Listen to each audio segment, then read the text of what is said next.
OG cinema చూసారు కదా, so cinema review చెప్తారా? నేను రాత్రే చూసాను సినిమాను.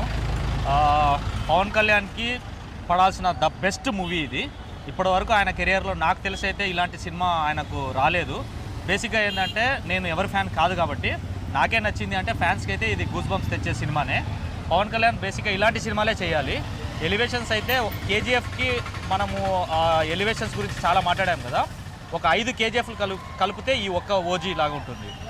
సో డైరెక్షన్ ఏ విధంగా ఉంది? డైరెక్షన్ సినిమా మొత్తం ఇది సినిమా నేను పవన్ కళ్యాణ్ సినిమా అని చెప్పను, కానీ ఇదైతే డైరెక్టర్ సినిమానే ఇది. ఎందుకంటే పవన్ కళ్యాణ్ ఇచ్చిన కొన్ని రోజుల షూటింగ్ స్పాన్ని చాలా అద్భుతంగా వాడుకున్నాడు.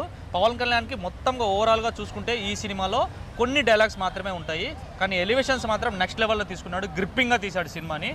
ఫస్ట్ హాఫ్ చాలా చాలా బాగుంది. ఫస్ట్ హాఫ్ సెకండ్ హాఫ్లో ఫస్ట్ హాఫ్లో ఇంటర్వల్ బ్యాంగ్ అద్భుతంగా ఉంటుంది.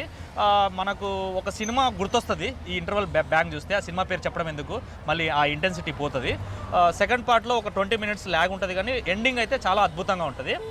సుజిత్ ఓవరాల్గా ఇది క్రెడిట్ నేను ఎక్కువ శాతం పవన్ కళ్యాణ్ కంటే కూడా ఈ క్రెడిట్ ఎక్కువ శాతం నేను సుజిత్కే ఇస్తాను. ఎందుకంటే చాలా అంటే ఒక ఫ్యాన్గా ఒక పవన్ కళ్యాణ్కి ఫ్యాన్స్తో పాటు భక్తులు కూడా ఉంటారని అంటారు. ఒక భక్తుడు తన దేవుడికి సినిమా తీస్తే ఎలా తీస్తాడో, ఎలా చూపించాలనుకుంటాడో అలా తీశాడు సినిమా. మ్యూజిక్ ఏ విధంగా ఉంది? మ్యూజికా బేసిక్గా ప్రతి మ్యూజిక్ డైరెక్టర్కి ఒక ఒక ఒక ఏమంటారంటే వాళ్ళకి ఒక స్టైల్ ఉంటుంది. రెహమాన్కి ఒక స్టైల్ ఉంటుంది, ఆ బేస్ని ఒక వెరైటీగా వాడతాడు. తర్వాత అనిరుద్ధ్కి ఒక స్టైల్ ఉంటుంది.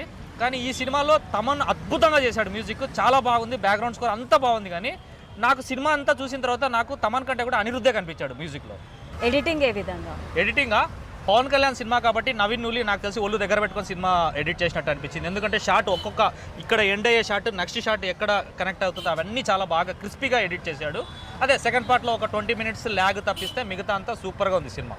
ఇక కెమెరా వర్క్ ఏ విధంగా?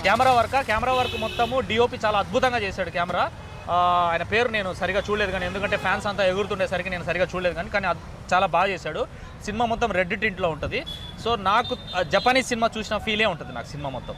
హీరోయిన్ పర్ఫార్మెన్స్ ఎలా? హీరోయిన్ది చాలా చిన్న క్యారెక్టరే, ఉన్నంతలో చాలా బాగా చేసింది. ప్రియా చాలా బాగా చేసింది. ఒక సాంగ్ ఉంటుంది సినిమా, ఆమె ఉన్నంత వరకు చాలా బాగానే చేసింది. ఓకే. ఇక శ్రీయారెడ్డి సలార్తో పోల్చుకుంటే శ్రీయారెడ్డి ఈ సినిమాలో ఫస్ట్ నుంచి లాస్ట్ వరకు ఉంటుంది. శ్రీయారెడ్డి క్యారెక్టర్ చాలా పవర్ఫుల్ ఉంటుంది. ఆమెకు పొగరు సినిమాలో ఆ శ్రీయారెడ్డి ఎట్లా ఉంటుందో ఒక డబల్ పొగరున్న క్యారెక్టర్ ఈ సినిమాలో చేసింది. ఫైనల్గా పవన్ కళ్యాణ్ పర్ఫార్మెన్స్ ఏ విధంగా ఉంది? పవన్ కళ్యాణ్ పర్ఫార్మెన్సా చాలా వరకు ఇంతకుముందు వచ్చిన సినిమా పవన్ కళ్యాణ్ది చాలా డిసప్పాయింటింగ్గా ఉన్నది. గ్రాఫిక్స్ బాగాలేదు, అది బాగాలేదు, ఇది బాగాలేదు అని చాలా కంప్లైంట్స్ ఉంది. కానీ ఈ సినిమాలో పవన్ కళ్యాణ్ స్వాగ్ ఏదైతే ఉందో, పవన్ కళ్యాణ్కి ఉన్న రేంజ్ ఎట్లా ఉంటుందో, ఆయనకు ఫ్యాన్ బేస్, ఆయనకున్న రేంజ్, ఫ్యాన్స్లో ఆయనకున్న క్రేజ్ ఏదైతే ఉంటుందో ఆ క్రేజ్ని క్యాష్ చేసుకునేటట్టయితే ఈ సినిమా ఉంది. నెక్స్ట్ లెవెల్ పర్ఫార్మెన్స్ ఇచ్చాడు. నేను చెప్పాను కదా, సుజిత్ ఆయన ఎంత తక్కువ టైం ఇచ్చాడో పవన్ కళ్యాణ్ ఆ రేంజ్లో అయితే వాడుకున్నాడు. ఎలివేషన్స్ అయితే దుమ్ము లేపు వదిలేశాడు. ఏదైతే సాహో సినిమాలో ఏదైతే ఆ బ్యాక్డ్రాప్ మాఫియా బ్యాక్డ్రాప్ ఉంటుందో అదే బ్యాక్డ్రాప్ దీంట్లో కూడా ఉంది. కానీ పవన్ కళ్యాణ్ అయితే చింపేశాడు. పార్ట్ 2 కోసం హింట్ ఇచ్చారు. దీంట్లో ఏంటంటే ఎండింగ్లో పార్ట్ 2 హింట్ ఇచ్చారు. దాంట్లో ఒక డైలాగ్ ఉంటుంది ఏంటంటే, మీరు మళ్ళీ వస్తారా గంభీరా, మళ్ళీ వస్తారా మీరు అంటే, సందర్భాన్ని బట్టి చూస్తాను నేను అని అంటాడు. That means Pawan Kalyan deputy సీఎంగా ఉన్నారు కాబట్టి ఒకవేళ లీజర్ టైం దొరికితే సెకండ్ పార్ట్లో పవన్ కళ్యాణ్ ఉంటాడు. ఒకవేళ లీజర్ టైం దొరకకపోతే మాత్రం ఓజీ 2లో వేరే వాళ్ళు ఉంటారు. దీంట్లో ఒక డైలాగ్ ఉంటుంది పవన్ కళ్యాణ్ది ఏంటంటే, వాళ్ళు ఒక విలన్ అడుగుతాడు, నువ్వు పులివా, నీకు ఏజ్ అయిపోయింది కదా పులి, ఇప్పుడున్న జనరేషన్లో స్పీడ్గా పరిగెత్తే వాళ్ళదే ఇప్పుడున్న జనరేషన్, నువ్వు ఏజ్ అయిపోయింది కదా నువ్వేం చేస్తావని అంటే, అప్పుడు ఆయన పులి జింక స్టోరీ చెప్తాడు.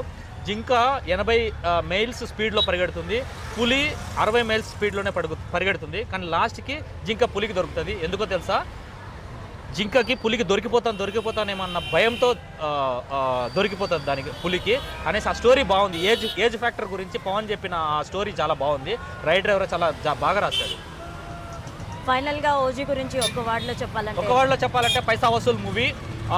బేసిక్గా నేను ఫ్యాన్ కాదు, నాకే ఆ సినిమా అద్భుతంగా నచ్చింది అని అంటే, ఫ్యాన్స్కి ఇది ఫ్యాన్స్గానే కాదు ఎవరైనా సరే ఈ సినిమా చూస్తే మామూలుగా ఎంజాయ్ చేస్తారు. ఎక్స్పెక్టేషన్స్తో వెళ్ళినా ఎంజాయ్ చేస్తారు, ఎక్స్పెక్టేషన్స్తో వెళ్ళకపోయినా ఎంజాయ్ చేస్తారు.